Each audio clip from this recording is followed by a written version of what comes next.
রিমঝিমের বিয়ের কথা শুনে প্রণব হলুদের দিন সন্ধ্যায় এসে পৌঁছায়। ছেলেটাকে খুব বিধ্বস্ত দেখাচ্ছে, কিন্তু কেউ তার এই শুকিয়ে কাটকাট হয়ে মুখটার কারণ খুঁজে পেল না। সবাই ভেবে নিল হয়তো কাজের অনেক চাপ, কিন্তু সত্যিটা এমন নয়।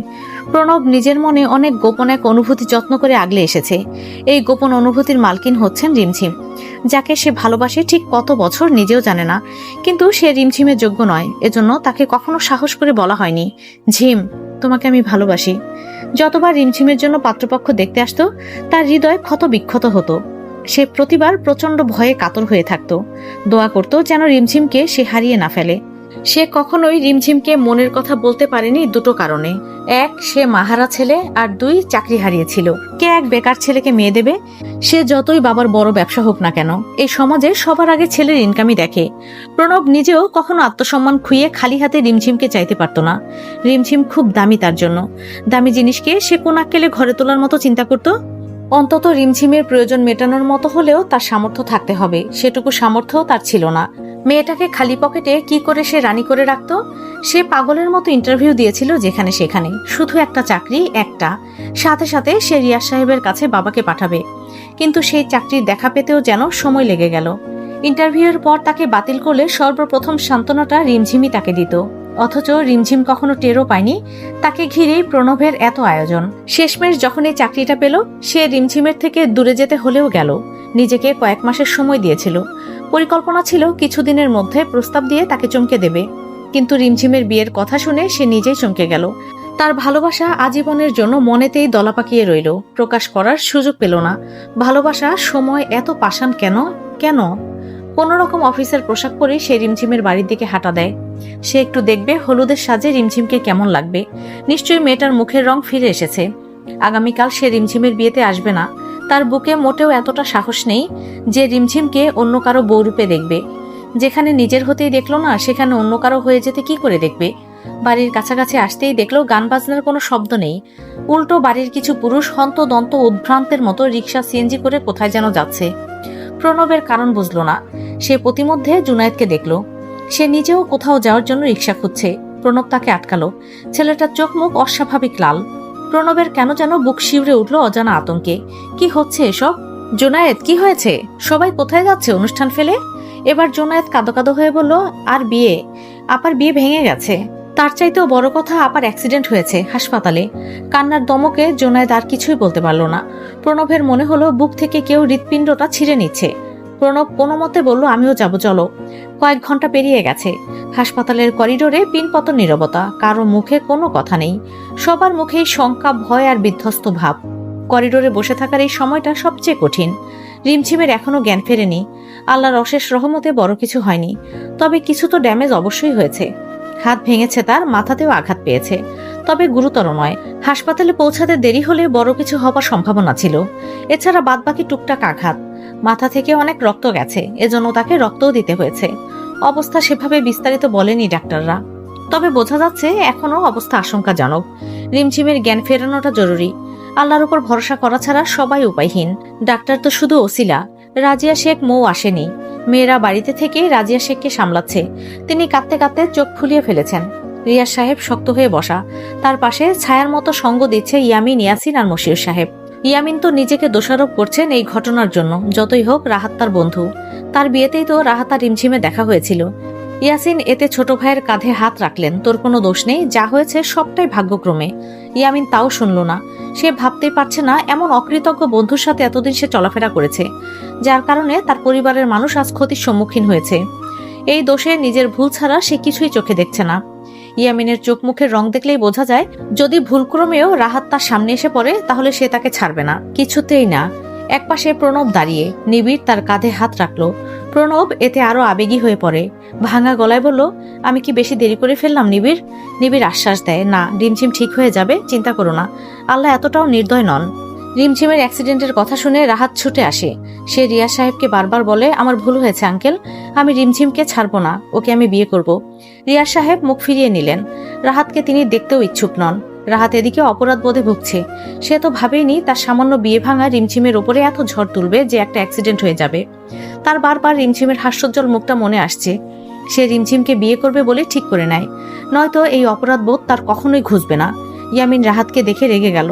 নিঃশব্দ করিডোরে সে অকাজ করে বসলো। রাহাতের কলার ধরে তাকে এক পাশে টেনে নিল। তোর সাহস কি করে হয় হাসপাতালে আসার? আমার ভাগ্নিকে পুরো দমে মেরে ফেলতে এসেছিস? এত কিছুতে তোর মন ভরে নাই? বিরাট ঝামেলা পাকানোর আগে মশিউর সাহেব নিবিড় এবং ইয়ামিনকে দূরে সরিয়ে আনলো। প্রণব দূর থেকে আগুন চোখে রাহাতকে দেখছে। তার সেই ক্রোধ যদি রাহাত তাকিয়ে দেখত, সেই চোখের চাহনি তাকে পুরো দমে ভস্ম করে দেওয়ার ক্ষমতা রাখে। কিন্তু প্রণব রিমঝিমে দুশ্চিন্তায় রাহাতের দিকে এক ধাপও এগোলো না। মশিউর সাহেব শক্ত গলাতে রাহাতকে বলল, তুমি এখান থেকে চলে যাও। রিমঝিমের হুঁশ ফিরলে ও যা চাইবে তাই হবে। আপাতত তোমাকে আমরা কেউই দেখতে চাইছি না। মশিউর সাহেবের এমন প্রত্যাখ্যানে রাহাতের মুখ ছোট হয়ে গেল। কল কাটার আগে রিমঝিম তাকে বলেছিল যেন তাদের আর কখনোই যোগাযোগ না হয়। রাহাত তাও নির্লজ্জের মতো ফিরেছে। কোথাও একটা এখনো তার আশা আছে রিমঝিম তাকে এতটা সহজে ফেরাতে পারবে না। ভালোবাসে মেয়েটা তাকে। সেই ক্ষুদ্র আশা নিয়ে রাহাত চলে গেল। রাহাত যেতেই প্রণব এক মুহূর্ত দেরি করল না। উদ্ভ্রান্তের মতো রিয়াজ সাহেবের পায়ের কাছে বসলো। এতে উপস্থিত সবাই অবাক। রিয়াজ সাহেব চোখ কপালে তুলে প্রণবের দিকে তাকালো। প্রণব খুবই কাতর গলায় বলল, আঙ্কেল প্লিজ রিমঝিমকে আমার করে দেন। আমি ওকে আর দুঃখ পেতে দেব না, ওকে হারাতে পারবো না। ও সেরে উঠলে আমি কাজে ডাকবো। আমাকে খালি হাতে ফিরিয়ে দেবেন না আঙ্কেল, প্লিজ দয়া করুন আমার উপর।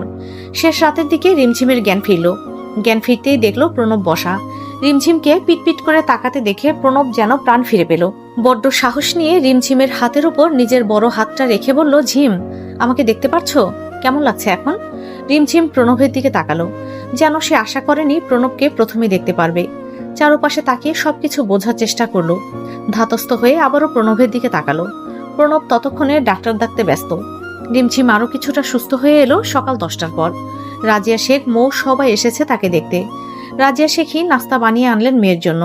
তিনি বেশ শক্ত নারী, কিন্তু মেয়ের সামনে এসে বারবার চোখ ভিজে উঠছে। ব্যান্ডেজে আবৃত তার সন্তানকে কিছুতেই মেনে নিতে পারছেন না। রিমঝিমকে বসতে সাহায্য করলো নার্স। নার্সের পাশাপাশি মৌ সাহায্য করলো। রিমঝিম ধীরে ধীরে বলল, আত্মীয়রা। মৌ বুঝলো রিমঝিম এখনো বিয়েবাড়ি নিয়ে আত্মীয়দের নিয়ে চিন্তিত। ওটাকে অবশ্য এখন বিয়েবাড়িও বলা চলে না। মৌ বলল, সব ঠিক আছে, তুমি চিন্তামুক্ত থাকো আপা। নিজের শরীরের আগে খেয়াল রাখতে হবে তো।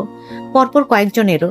রিয়াজ সাহেব মেয়েকে দেখে স্বস্তির নিঃশ্বাস ফেললেন। ভোর রাতে মেয়ের দুশ্চিন্তায় নিজেও কিছুটা অসুস্থ হয়ে পড়েছিলেন, তবে এখন তিনি ঠিক আছেন।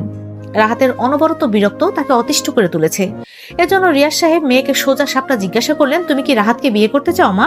রিমঝিম বাবার দিকে তাকালো, সময় নিয়ে বলল, ওর মুখটাও আমি দেখতে চাই না। বিয়ে তো অনেক দূরের বিষয় বাবা। দয়া দেখাতে বিয়ে করতে চাইছে, ওর দয়ার কোনো দরকার নেই আমার।